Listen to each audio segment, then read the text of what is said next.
A darkened room, a circle of hands on a planchette moving mysteriously across a Ouija board. A medium in a trance speaking in a strange voice. These are the images of spiritualism, the belief that we can, and should, communicate with the spirits of the dead. In the 21st century, most of us in the West file these things under entertainment. It's a spooky Halloween party game, a sideshow act, the premise of a horror movie, or a late-night TV psychic charging a grieving person $3.99 a minute. It is, by and large, seen as a fringe belief, a pseudoscience, or a con. But what if I told you that for a period of over 50 years, this was not a fringe belief at all? What if I told you that spiritualism was a massive, mainstream, international religious movement that swept America, attracting millions of educated, intelligent, and powerful followers? A movement that didn't see itself as supernatural, but as scientific. A movement so powerful that its most famous believer was the First Lady of the United States, who held seances inside the White House to contact her dead children. How did America, a nation supposedly built on Enlightenment reason and sober Protestant faith, become utterly obsessed with talking to the dead? And why, after decades of explosive growth, did it all come crashing down? This is the forgotten story of spiritualism, its explosive birth, its trauma-fueled rise, and its spectacular fall at the hands of the world's greatest magician. The Big Bang of modern spiritualism can be traced to one specific date and one specific, humble house. The date was March 31, 1848. The place was Hydesville, New York, a small hamlet in the burned-over district, a region so scorched by religious revivals that it was a hotbed of spiritual experimentation. The house was occupied by the Fox family and their two youngest daughters, Kate 11 and Margaretta 14. The story they told was this: 4 days. The house had been plagued by mysterious knocking and rapping sounds. On the night of March 31st, young Kate decided to challenge the noise. She clapped her hands and said, "Mr. Splitfoot, do as I do." The entity rapped back, matching her claps. Over a few hours, they established a code: 1 rap for no, 2 raps for yes. Through this, their neighbor, William Dussler, helped them interview the invisible entity. They determined it was the spirit of a murdered peddler, who claimed he had been killed in the house and buried in the cellar. This story exploded. It was the spark that lit a dry, cultural tinderbox. Within months, the spirit rappings were a national sensation. The girl's older sister, Leah, a savvy, entrepreneurial woman, realized what they had and took the act on the road.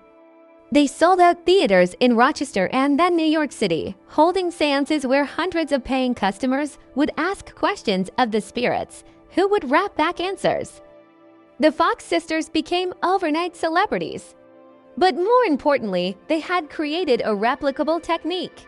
Suddenly, rapping circles and amateur mediums popped up in living rooms everywhere. The movement had begun. Why then? Why 1848? Why did this strange, simple rapping ignite a religious movement and not just get dismissed as a prank? Because 19th century America was the perfect incubator thanks to two massive cultural forces. 1. The backlash against Calvinism, the thirst for a nice afterlife. We have to understand the dominant Protestantism of the day, particularly Calvinism. For the average person, the official afterlife was terrifying. It taught predestination. God had already chosen who was elect going to heaven and who was reprobate, and there was nothing you could do about it. It taught eternal conscious torment in a literal, fiery hell for the vast majority. It offered no certainty. You could live a good life and still be damned. Your beautiful, innocent child who died of smallpox. Unless they were elect, they were in hell. Spiritualism was a direct, radical rejection of this fire and brimstone theology. It offered a new gospel, supposedly proven not by an ancient, ambiguous book, but by direct, empirical evidence. And this new gospel was incredibly comforting. Spiritualist mediums didn't report from hell, they reported from the Summerland, a place of endless progress. Beauty and education, the spirits of the dead were happy. They were learning, they were growing, and, most importantly, they were still with you. Spiritualism, in a single stroke, abolished hell, predestination, and the fear of death, replacing it with a progressive, scientific-sounding, and deeply reassuring vision of the afterlife. 2. The Age of Scientific Miracles. This is the RFB twist. We see seances as supernatural and anti-science. They saw spiritualism as the ultimate science. This was the 1840s and 50s. The world was being transformed by invisible forces. In 1844, Samuel Morse had just sent the first telegraph message. Suddenly, it was possible to send a message, a rap, through a wire over hundreds of miles. The spiritualists simply applied this logic to the cosmos. If a man can invent a spiritual telegraph to talk to Baltimore, why wouldn't God have a natural law that allows us to talk to the spirit world? Spiritualists didn't use the language of miracles. They used the language of psychic force, vibrations, harmonies, and natural law. They were, in their own minds, the true rationalists, the experimental scientists of the afterlife running tests in their laboratories. This appealed immensely to an educated, Enlightenment-era public that was skeptical of old, superstitious religion but fascinated by the new possibilities of science. 3. The Great Accelerator, the Civil War. If the dry tinder was religious doubt and scientific optimism, the Civil War 1861 to 1865 was the gallon of gasoline. The numbers are still staggering. Over 620,000 soldiers died. Some estimates go to 750,000. This is more American deaths than in all other American wars combined. On top of that, new technologies like battlefield photography brought the uncensored horror of death into the public consciousness for the first time. The result was a national epidemic of mass grief. Almost every family in America, North and South, had lost a son, a brother, a father, or a husband, often young men, cut down violently, far from home. These grieving families were not just curious about the afterlife. They were desperate for one last word. Desperate for assurance, desperate to know, is my boy safe? Is he at peace? Spiritualism exploded. It offered a direct, tangible proof of survival that traditional, abstract religion could not. And its most famous and most tragic convert was the First Lady herself. Mary Todd Lincoln was a woman defined by grief. She was deeply intellectual, sensitive, and prone to depression. In February 1862, her beloved 11-year-old son, Willie Lincoln, died of typhoid fever inside the White House. Mary was inconsolable, destroyed by grief. In this state of profound despair, she turned to spiritualism. She invited famous mediums to the White House, including one Charles V. Schaukel, to conduct seances. According to reports from eyewitnesses and letters, she held as many as 8 seances in the White House itself, trying to contact her dead son. She claimed they were successful, that she could feel his presence. Even President Abraham Lincoln, famously a rational skeptic, reportedly attended these seances with his wife, perhaps out of empathy for her grief, or perhaps out of his own deep, melancholy curiosity. After her husband's assassination in 1865, Mary's reliance on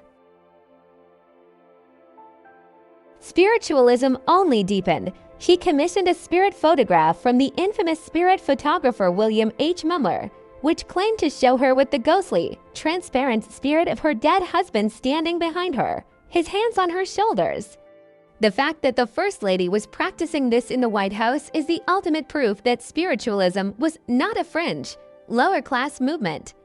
It had captured the hearts and minds of the American elite, driven by the profound shared trauma of the Civil War. For all its high-minded philosophy, the practice of spiritualism was, from the very beginning, riddled with fraud. The phenomena grew far beyond simple wrappings, star mediums, competing for audiences, began to produce more and more spectacular effects. Spirit trumpets that would float around the room and deliver voices. Slate writing, where spirits would write messages on chalk slates.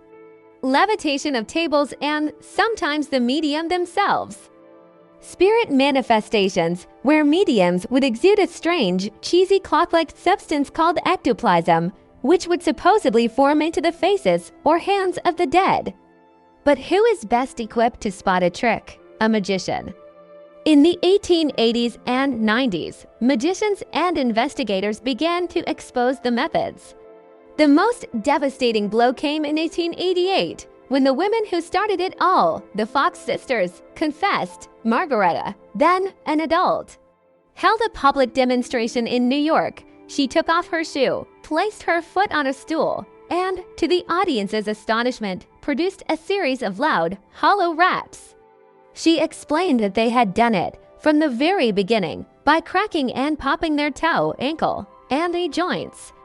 They had conned the world. The Big Bang of spiritualism was a prank.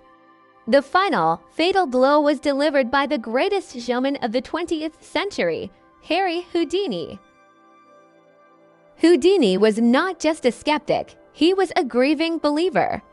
His beloved mother had died, and he desperately wanted to contact her. He went from seance to seance, wanting to be convinced. Instead, as a master of illusion, he saw tricks. Tricks he, as a magician, knew exactly how to perform. Houdini was disgusted. He saw a movement of cynical con artists preying on the most vulnerable, sacred human emotion, grief. He declared war. From the 1920s until his death, Houdini dedicated his life to debunking famous mediums. He would attend seances in disguise with police officers. He would reproduce their spirit phenomena on stage, showing the audience exactly how they used hidden wires, trapdoors, planted information, and simple sleight of hand. He exposed spirit trumpet mediums by revealing they used collapsible trumpets.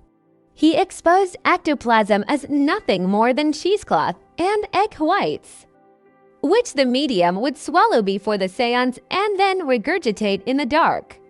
Houdini's relentless, high-profile crusade, combined with the earlier confessions and the simple passage of time the Civil War generation was dying off, was the end.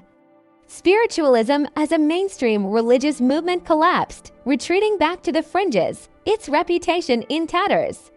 So, the organized religion of spiritualism died. But did the idea die? Absolutely not. The ghost of spiritualism is everywhere in modern America. It didn't die, it just dissolved. It became New Age. The spiritual telegraph of 1850 became channeling in the 1980s. The spirit guide of the seance room became the spirit animal or ascended master of a New Age bookstore. And the Ouija board, which was invented in 1890 as a serious, mass-market tool for spiritualist families to contact their dead, is now owned by Hasbro and sold in the board game aisle at Target next to Monopoly. Spiritualism's central, comforting idea that the afterlife is a nice, progressive place, and you can talk to your dead relatives won the cultural war against the old Puritan hell. This leaves us with the final, fascinating debate. How should we, as historical observers, view this movement? On one side argumenta, was spiritualism from beginning to end a massive, cynical, and widespread fraud? Was it a collection of con artists, like the Fox sisters, who stumbled upon a brilliant way to prey on the mass trauma and grief of a nation? Was it, as Houdini believed, a movement built entirely on lies?